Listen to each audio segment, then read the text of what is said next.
আপনার চারপাশে কেউ নেই তো? দরজাটা ভালো করে বন্ধ করে হেডফোনটা লাগিয়ে নিন। আজকের কথাগুলো খুব ব্যক্তিগত, খুব গোপন। আমার জীবনের এমন কিছু অধ্যায়ের কথা বলবো যা আমি কাউকে কখনো বলিনি। হয়তো এই কথাগুলো শোনার পর আপনারা আমাকে বিচার করবেন, ঘৃণাও করতে পারেন।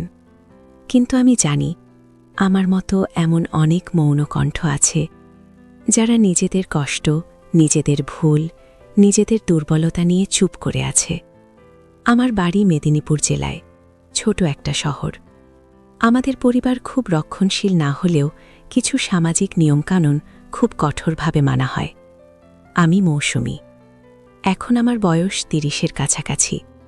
এই বয়সে এসেও যখন পেছনের দিকে তাকাই, তখন কিছু স্মৃতি আমাকে এখনও তাড়া করে ফেরে। শীতের দুপুরের হালকা রোদে বারান্দায় বসে যখন এই কথাগুলো ভাবছি, তখন শরীরটা কেমন যেন অসাড় হয়ে আসছে।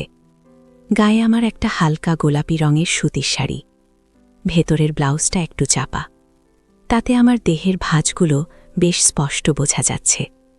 শাড়িটা কোমরের কাছে একটু আলগা করে বাঁধা, যা হাঁটা চলার সময় আমার চালচলনে একটা নরম ছন্দ যোগ করে। খোলা চুলগুলো পিঠের উপর দিয়ে আলতো করে ছড়িয়ে আছে, আর কপালের উপর ঘামের হালকা চিকচিকে ভাবটা হয়তো রোদেরই অবদান। জানি এমন সাজে বারান্দায় বসে এইসব কথা বলাটা মানায় না, কিন্তু বিশ্বাস করুন, আমার মনের ভেতরটা এর থেকেও অনেক বেশি এলোমেলো। এই কাহিনীর শুরুটা একদম সরল ছিল, কিন্তু শেষটা সে এক জটিল গোলকধাঁধা। জীবনের কিছু বাঁকে এসে মানুষ এমন কিছু সিদ্ধান্ত নেয় যা তার পুরোটা জীবন বদলে দেয়। আমার ক্ষেত্রেও তাই হয়েছিল। হয়তো ভুল, হয়তো মোহ, হয়তো পরিস্থিতি, কিন্তু যা হয়েছিল তার রেশ এখনও আমার জীবনে কাটেনি। তাই যদি আমার গল্পটা আপনাদের ভালো লাগে, তাহলে চ্যানেলটা সাবস্ক্রাইব করে পাশে থাকবেন। এমন আরও অনেক অজানা গল্প নিয়ে আমি আপনাদের সামনে আসব।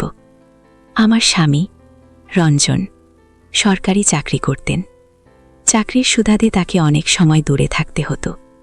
আমাদের বিয়ের পর প্রথম কয়েক বছর বেশ ভালোই কেটেছিল।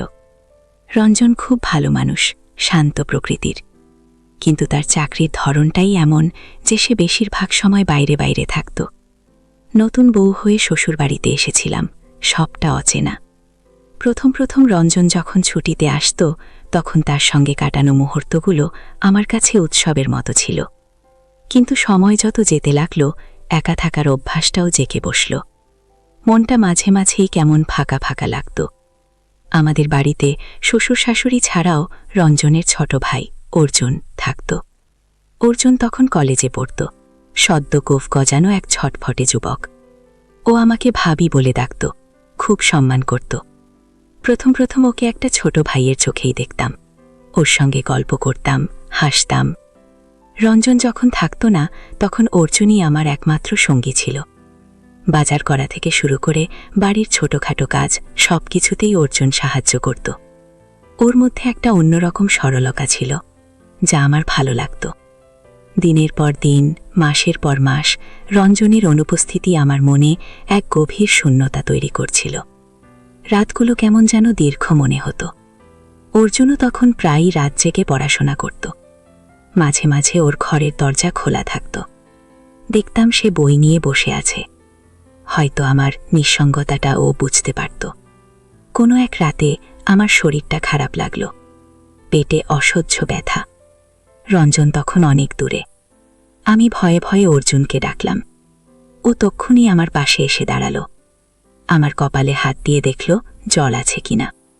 ওর স্পর্শে কেমন যেন একটা অচেনা অনুভূতি হলো। পরদিনই সকালে ও আমাকে হাসপাতালে নিয়ে গেল। সবটা নিজে দাঁড়িয়ে থেকে দেখল। সেদিন ওর এই দায়িত্বশীলতা আমাকে মুগ্ধ করেছিল। এরপর থেকে ওর প্রতি আমার একটা অন্যরকম নির্ভরতা তৈরি হলো। ছোটখাটো যে কোনো সমস্যায় আমি ওর কাছেই যেতাম, আর ও কখনো আমাকে নিরাশ করত না। অর্জুনের চোখগুলো ছিল খুব গভীর। যখন ও আমার দিকে তাকাতো, আমার মনে হতো যেন আমার ভেতরের সব না বলা কথা ও পড়ে ফেলছে। ওর দৃষ্টিতে এমন কিছু ছিল যা আমাকে অস্বস্তি দিত, আবার একই সাথে এক অদ্ভুত টান অনুভব করাতো। আমি ওকে এড়িয়ে চলার চেষ্টা করতাম, কিন্তু কিছুতেই পারতাম না।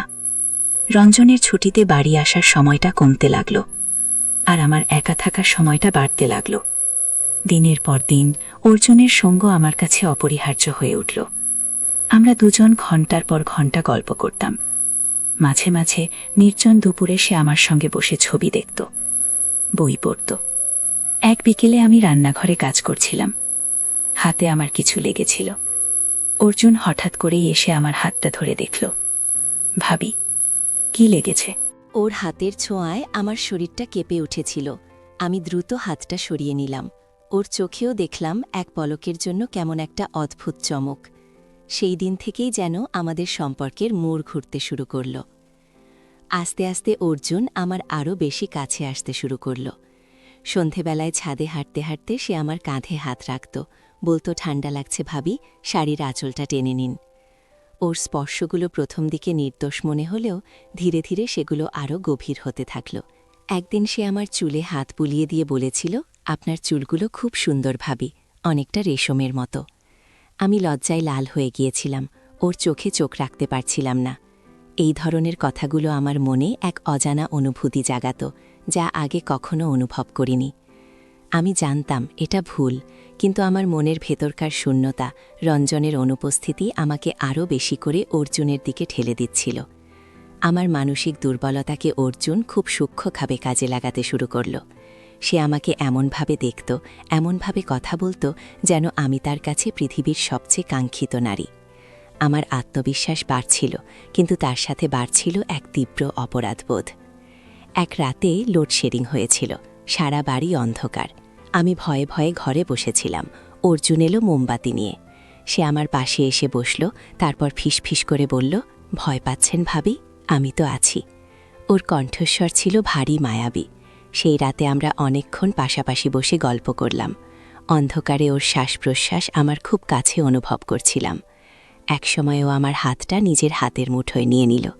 আমার সারা শরীরে যেন বিদ্যুতের ঢেউ খেলে গেল। আমি হাতটা সরাতে চাইছিলাম, কিন্তু পারছিলাম না। ওর হাতের উষ্ণতা আমাকে সম্মোহিত করে ফেলেছিল। সে খুব নিচু গলায় বলতে লাগল, আমি জানি ভাবি আপনার কেমন লাগে, আমি আপনার কষ্টটা বুঝি, আমি আপনাকে কোনোদিন একা থাকতে দেব না। ওর এই কথাগুলো আমার দুর্বল মনটাকে আরও বেশি আকৃষ্ট করেছিল। সেই রাত ছিল আমাদের সম্পর্কের এক নতুন সূচনা। এরপর থেকে আমাদের লুকানো অভিসর আরও ঘন ঘন হতে লাগল। যখনই বাড়ি ফাঁকা থাকত, বিশেষ করে যখন শ্বশুর শাশুড়ি তীর্থে বা আত্মীয়ের বাড়ি যেতেন, তখন অর্জুন আমার ঘরে আসত। আমরা ঘণ্টার পর ঘণ্টা কথা বলতাম, হাসতাম। ও আমার খুব কাছে এসে বসত, আমার কাঁধে মাথা রাখত, আমার হাত ধরত। ওর স্পর্শে আমার শরীরটা যেন তার নিজের নিয়ন্ত্রণ হারাত। আমি ওর এই কাছাকাছি আসাটাকে আটকাতে পারতাম না। আমার মনের ভেতর একটা অংশ বলতো, এগুলো ঠিক নয় মৌসুমি, তুমি ভুল করছো, কিন্তু আরেকটা অংশ যেন ওকে আরও বেশি কাছে টানতে চাইত। একদিনও আমার গালে আলতো করে চুমু খেয়েছিল। আমি স্তম্ভিত হয়ে গিয়েছিলাম। ওর দিকে তাকিয়েছিলাম, ওর চোখে ছিল এক গভীর আকুতি। আমি নিজেকে আটকাতে পারছিলাম না। এরপর থেকে আমাদের ঘনিষ্ঠতা আরও বাড়তে লাগল। শারীরিক ঘনিষ্ঠতা বলতে যা বোঝায় তা হয়তো ছিল না, কিন্তু আবেগপ্রবণতা আর স্পর্শের তীব্রতা সব কিছুকে ছাপিয়ে গিয়েছিল। অর্জুন আমার দুর্বলতার সুযোগ নিয়েছিল, আর আমি সেই সুযোগটা ওকে দিয়েছিলাম। আমার মনের ভেতরে শূন্যতাকে ওসমনভাবে ভরিয়ে দিয়েছিল, যা রঞ্জন শত চেষ্টা করেও পারিনি। আমি জানি এটা সমাজের চোখে পাপ, একটা নিষিদ্ধ সম্পর্ক, কিন্তু আমার মনের ভেতর তখন যুক্তি কাজ করছিল না। আমি অর্জুনের প্রতি এক গভীর আসক্তি অনুভব করতাম। ওর সঙ্গে যখন থাকতাম মনে হতো যেন আমি এক অন্য জগতে আছি, যেখানে কোনো নিয়ম নেই, কোনো বাধা নেই। এই লুকানো সম্পর্কটা আমার জীবনে এক জটিলতা তৈরি করেছিল। একদিকে ছিল তীব্র ভালো লাগা, অন্যদিকে ছিল ভয় আর অপরাধবোধ। রঞ্জন যখন হঠাৎ বাড়ি ফিরত, তখন আমার বুকের ভেতরটা ধরফর করত। আমি ভয়ে ভয়ে অর্জুনের দিকে তাকাতাম, ও যেন কিছু না বলে ফেলে। অর্জুন অবশ্য খুব চালাক ছিল, ও কোনোদিন আমাদের সম্পর্কটা রঞ্জনের সামনে প্রকাশ পেতে দেয়নি। কিন্তু আমার ভেতরের অপরাধবোধ আমাকে ধীরে ধীরে কুরে কুরে খাচ্ছিল। আমি জানতাম এই সম্পর্কটা একদিন না একদিন শেষ হবে, অথবা ধরা পড়ে যাবে, আর সেদিন আমার সব কিছু ভেঙে যাবে। একদিন রাতে রঞ্জন ফোন করল, সে পরের দিন সকালে বাড়ি ফিরছে। আমার বুকের ভেতরটা কেঁপে উঠল। সেই রাতে অর্জুন আমার ঘরে এসেছিল। সে আমাকে জড়িয়ে ধরে বলেছিল, ভাবি আপনি আমায় ছেড়ে যাবেন না তো? ওর কথায় একটা অদ্ভুত অধিকারের সুর ছিল। আমি কিছুই বলতে পারিনি, শুধু ওর দিকে ফ্যাল করে তাকিয়েছিলাম। আমার চোখের জল আটকাতে পারছিলাম না। সে আমার চোখের জল মুছিয়ে দিয়ে বলেছিল, আপনি শুধু আমার ভাবি। আমি তখন এক গভীর ফাঁদে আটকা পড়েছিলাম। একদিকে রঞ্জন, আমার স্বামী, যার প্রতি আমার ভালোবাসা ছিল, সম্মান ছিল, কিন্তু তার অনুপস্থিতি আমাকে এক শূন্যতা দিয়েছিল। আর অন্যদিকে অর্জুন, যে আমার সেই শূন্যতাকে ভরিয়ে দিয়েছিল, কিন্তু যার সাথে সম্পর্কটা ছিল সমাজের চোখে ঘোরতর অন্যায়। আমি রাতের পর রাত ঘুমাতে পারতাম না। আমার মনে হতো যেন আমি এক বিশাল গর্তে পড়ে গেছি, যেখান থেকে বেরোনোর কোনো পথ নেই। এই সম্পর্কটা আমাকে মানসিক ও আবেগিক দিক থেকে নিঃশেষ করে দিচ্ছিল। অর্জুন আমাকে এমনভাবে আটকে রেখেছিল যেন আমি তার হাতের পুতুল। সে আমার দুর্বলতাকে ব্যবহার করে আমাকে ব্ল্যাকমেইল করত, বলতো যদি আপনি আমার কথা না শোনেন তাহলে আমি রঞ্জনদাকে সব বলে দেব। এই ভয় আমাকে আরও বেশি করে ওর দিকে ঠেলে দিত। আমি সম্পূর্ণ তার নিয়ন্ত্রণে চলে গিয়েছিলাম। আমার জীবনের সুখ, শান্তি সব যেন কেড়ে নিয়েছিল এই নিষিদ্ধ সম্পর্ক।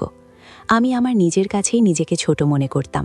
আয়নায় যখন নিজেকে দেখতাম মনে হতো যেন আমি এক অন্য মানুষ, যাকে আমি চিনি না। একদিন আমি আর সহ্য করতে পারলাম না। আমার এই অপরাধবোধ, এই ভয়, এই মানসিক টানাপোড়েন আমাকে একদম ভেঙে দিচ্ছিল।